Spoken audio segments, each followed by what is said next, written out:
यहां पर इस पंडाल में मौजूद मेरे तमाम जमहूरियत पसंद साथियों, सबसे पहले तो मैं पाकिस्तान पीपल्स पार्टी की क़यादत और उनके कायद बिलावल भुट्टो जरदारी साहब का बहुत मशकूर हूं कि उन्होंने हमें दावत दी और यहां पर शहर कराची में इस मिनी पाकिस्तान में आप लोगों के सामने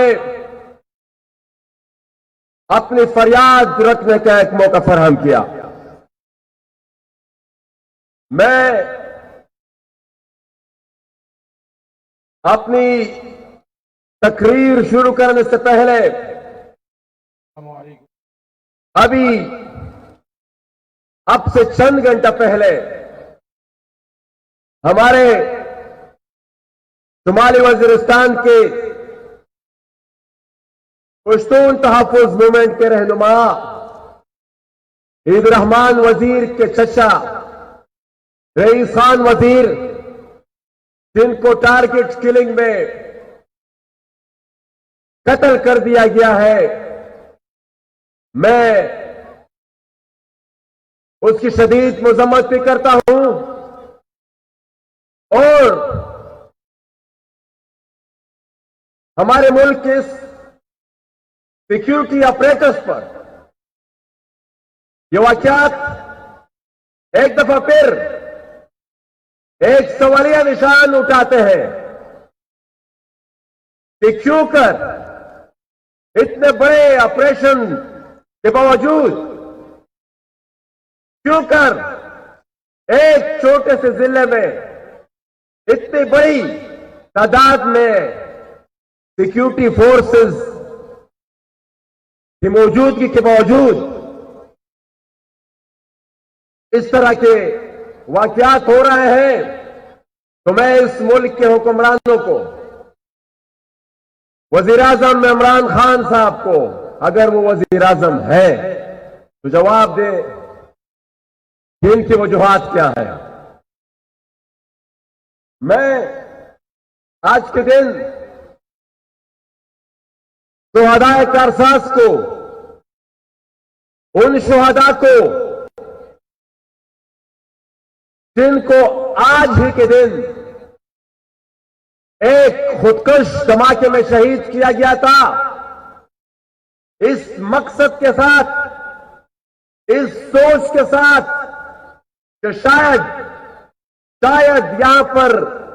बम धमाके करके शायद यहां पर सियासी कारकुनों को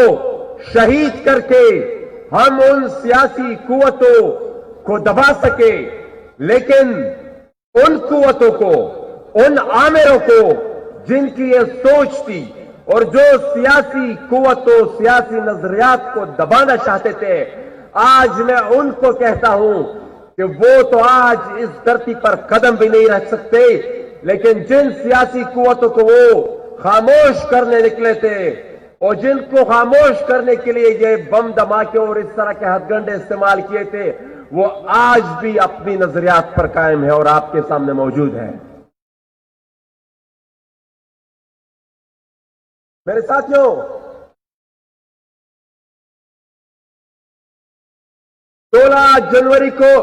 16 तारीख को गुजरावाला में एक जलसा हुआ था। उस जलसे में पाकिस्तान की 3 दफा मुंतखब वज़ीर आज़म मियां नवाज शरीफ साहब ने कुछ खदशात का इजहार किया था। मियां साहब ने पाकिस्तान के मौजूदा आर्मी चीफ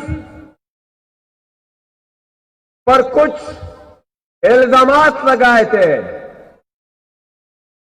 और वो इल्जामात कुछ मामूली इल्जामात नहीं थे, और वो इल्जामात किसी आम आदमी की तरफ से भी नहीं थे, वो पाकिस्तान की 3 दफा मुंतखब शुदा वज़ीर आज़म की तरफ से थे। होना तो ये चाहिए था, होना तो ये चाहिए था कि उस इल्जामात के जवाब में पाकिस्तान के मौजूदा वज़ीर आज़म, अगर वो वज़ीर आज़म है, उस इल्जामात के जवाब में वो उनका खैर मकदम करते और तहकीकात का ऐलान करते, और तहकीकात इल्जामात के बाद तहकीकात के लिए उनका जो फार्मूला, जब तक वो वज़ीर आज़म नहीं बने थे, उनका फार्मूला ये होता था, और वो हमें हर रोज ये भाषण दिया करते थे कि पूरी दुनिया में ये कानून है, पूरी दुनिया में ये उसूल है कि जब इल्जामात लगते हैं तो वो ओहदेदार या हुकूमती जो भी ओहदा उनके साथ है वो मुस्तफी हो जाते हैं। लेकिन ये कानून फिर आपने बदल दिया है, बजाय ये कि आप उनसे इस्तीफे का मुतालबा करते, वो इल्जामात जो लगे थे मौजूदा आर्मी चीफ पर, आप उन इल्जामात की तहकीकात करते, आपने उल्टा रद्द अमल में अटैक करना शुरू कर दिया, जवाबी वार शुरू कर दिया आपने, और जवाबी वार में भी आपने कुछ मजीद जर्नल को इन्वॉल्व कर दिया। इसका जवाब आपने नहीं दिया, इसकी वजाहत आपने नहीं की कि जो इल्जामात लगे उसमें कितनी सदाकत है। आपने सिर्फ ये कह दिया था कि फलाने सल में एक और जर्नल ने भी इस तरह किया था। तो जनाब इमरान खान साहब, हम आज फिर आपसे मुतालबा करते हैं कि अगर आपके इल्जामात में हकीकत है, या मियां साहब ने जो इल्जामात आप पर लगाए थे, इन 2 अफराद पर लगाए थे, उनमें हकीकत है, उन सब के दूध का दूध पानी का पानी हो जाए। आप आज ही ऐलान करें कि सन 41 से लेकर आज तक जो कुछ भी हुआ है इस मुल्क में, हम उसके लिए एक ट्रुथ कमीशन बनाते हैं, जो आपने इल्जाम लगाए हैं उसकी भी तहकीकात करे, जो मियां साहब ने इल्जामात लगाए उसकी भी तहकीकात करे, और ये हमारे पीडीएम के इनिशियल ड्राफ्ट में भी यह बात मौजूद है, और ये उन शुहदा का भी तहकीकात करे कि कौन कौन उनकी कत्लेआम में मुलव्वस था। बाबा से लेकर खर कमर में जो वाकया हुआ था, वहां पर जो शुहदा हुए थे उसकी भी तहकीकात करे कि कौन उसमें मुलव्वस था। ये जितने आमिर यहां पर गुजरे हैं, जितनी जंगी यहां पर गुजरी हैं, चाहे वो अयूब खान आए थे, चाहे वो जियाउल हक का मार्शल आया था, चाहे वो परवेज मुशर्रफ का आया था, ये ट्रुथ कमीशन फिर उन सब वाकयात की भी तहकीकात करे। साथ ही साथ ये ट्रुथ कमीशन फिर उस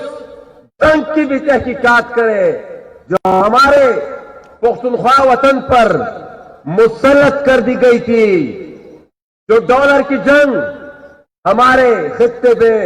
मुसल्लत कर दी गई थी। ये ट्रुथ कमीशन फिर उस जंग की भी तहकीकात करे कि उस जंग में किस किस जर्नल ने अपनी तजोरियां बरी है, कौन कौन उससे मुस्तफीद हुआ है, और ये जो हमारी दो नस्लों को उन्होंने इस डॉलर की जंग में तबाह बर्बाद कर दिया था, उन के खून का भी फिर पता चला सके कि कौन इसके खून में मुलविस था, और किन के मंसूबों की वजह से ये हमारा खित्ता पिछले 40 साल से एक जंग मुसलत कर दी गई थी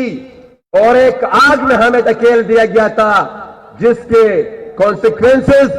फिर पूरे पाकिस्तान को देखते पड़े। ये ट्रुथ कमीशन फिर ज़रब अज़ब ऑपरेशन और ऑपरेशन रद्दुल फसाद का भी थोड़ा एहतसाब करे कि यह ऑपरेशन आया दहशत गर्द के खिलाफ हुए थे या ये ऑपरेशन हमारे घरों से सामान की चोरी के लिए हुए थे।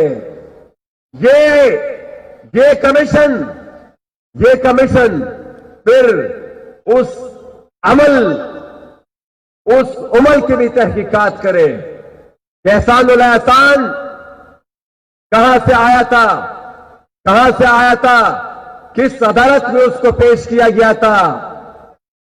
कौन से उस पर जराइम थे, कौन सी उस पर एफआईआर थी, किस सेफ हाउस में उसको रखा गया और फिर किस तरीके से उसे जाने दिया गया। हम जब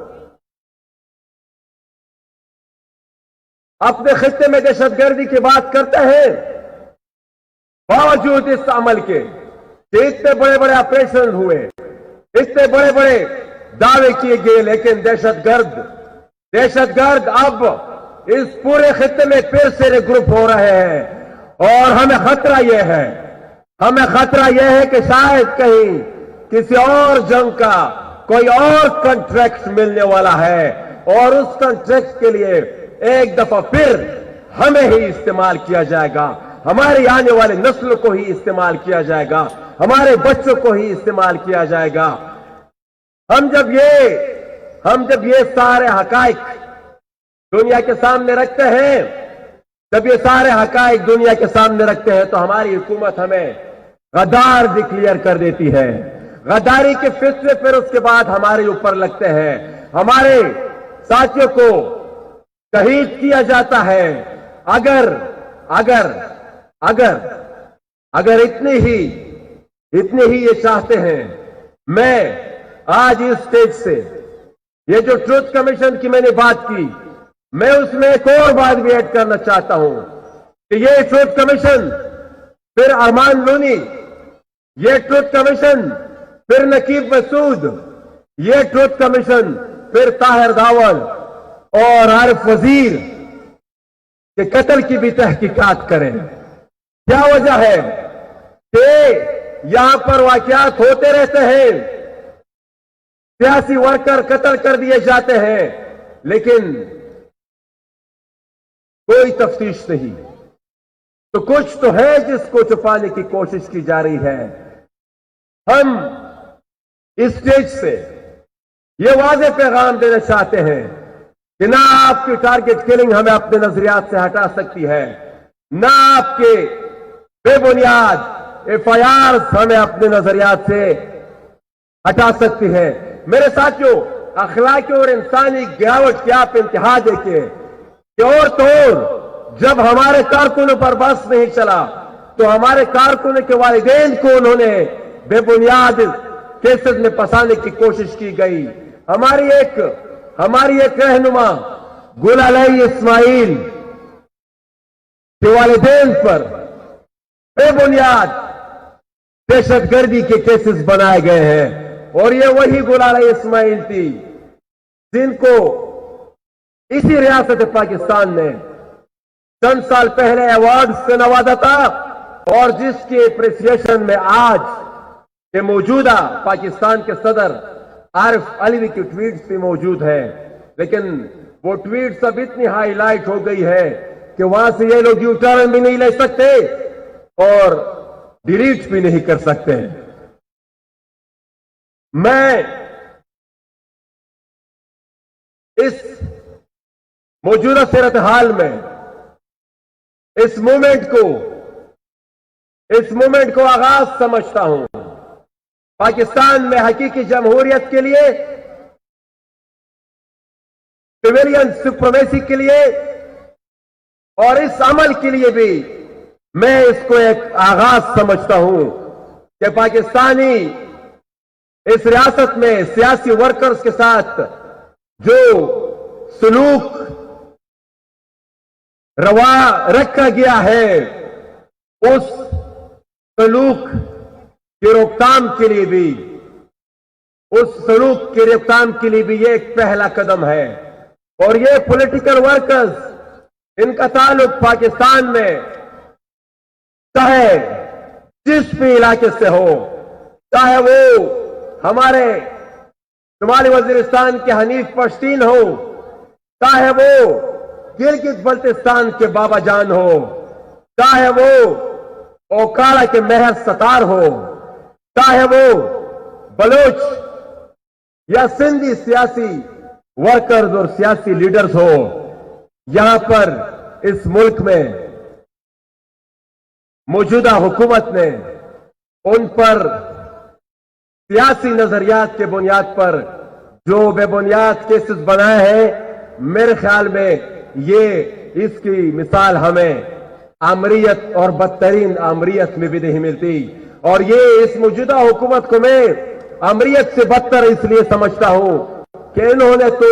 एक पंचिंग बैग के लिए एक मसनूई वजीर आजम को भी आगे बिठाया हुआ है। हकीकत में वो फैसले करने वाली कुव्वतें वो पाकिस्तान की फौज और उसकी एजेंसियां हैं। मैं आखिर में एक बात एनफोर्स डिसअपीयरेंसेस पे भी जरूर करना चाहता हूं। इस मुल्क में एक कानून है, एक कायदा है, एक आइन है, लेकिन इस एनफोर्स डिसअपीयरेंसेस की सूरत में उस कानून को हर दिन तोड़ा जा रहा है। उस कानून को हर दिन तोड़ा जा रहा है। और 8-8, 10-10 साल तक ये हमारे बेगुनाह लोग पाकिस्तान आर्मी के इंटरमेंट सेंटर्स में वो बगैर कोई जुर्म बताए, बगैर कोई गुनाह बताए, बगैर कोई चार्जशीट दिए, वो 8-8, 10-10 साल से गैर कानूनी तौर पर इन इंटरमेंट सेंटर्स में पड़े हुए हैं। मैं इमरान खान साहब से ये भी गुजारिश करना चाहता हूं कि वो ट्रुथ कमीशन जिसके बनाने में आप में हिम्मत तो नहीं है, लेकिन ये पीडीएम और यहां पर जितने भी सियासी कायदीन हैं, ये स्टेज से मेरे ख्याल में आज वादा करेंगे कि ये जब इनको इख्तिदार मिलेगा तो ये वो ट्रुथ कमीशन इंशाल्लाह जरूर बनाएंगे। और वो ट्रुथ कमीशन फिर वो क्वेटा के सड़कों पर अपनी फरियाद करने वाली, अपनी चीखों पुकार करने वाली हसीबा कमरानी के दो भाइयों हसन कमरानी और हिजबुल्लाह कमरानी के भाइयों का भी जरूर पता लगाएगी कि इन्होंने किस ने उठाया और किस जुर्म में उठाया और उनको कहां पर रखा गया। मैं आखिर में ये जो मौजूदा हालात हमारे साबिका पाटा में एक दफा फिर मुसलत करने की कोशिश की गई है, उसके भी एक जिक्र करना चाहूंगा कि आए दिन एक्स्ट्रा जुडिशियल किलिंग्स हो रही है, आए दिन कस्टोडियल किलिंग्स हो रही है, कस्टडी में लोगों को मारा जाता है, फिर ना कोई एफआईआर है, ना कोई तहकीकात है। मैं कल वजीरिस्तान से आया हूं, 7 दिन से एक धरना बैठा हुआ है, वो एक कस्टोडियल किलिंग के खिलाफ बैठा हुआ है और वहां पर बगैर किसी जुर्म बताए जो चंद लोगों को डिसअपियर किया गया है, उनकी रिहाई का मुतालबा कर रहा है। मैं साथियों आपसे इजाजत चाहूंगा, लेकिन आखिर में एक बात रियासत को कहना चाहता हूं कि रियासतें इस तरह नहीं चल सकती। रियासतें वॉर फ्रेंचाइजीज के जरिए नहीं चल सकती। रियासतें जंगी कॉन्ट्रैक्ट्स के जरिए नहीं चल सकती। रियासत चलाने के लिए रियासत के शहरियों को यह एहसास दिलाना होगा कि आप इस मुल्क के शहरी हैं, इस मुल्क में गुलाम नहीं। रियासत चलाने के लिए इक्तदार अवाम को मुंतकिल करना पड़ेगा और अगर ऐसा नहीं किया गया तो मेरी अपनी सोच के मुताबिक ये कंपनी नहीं चलेगी। मैं फैज साहब के शन अशार से आपसे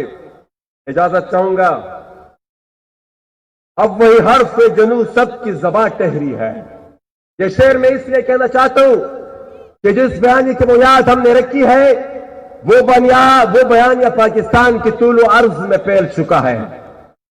अब वही हर्फ जनू सबकी ज़बां टहरी है।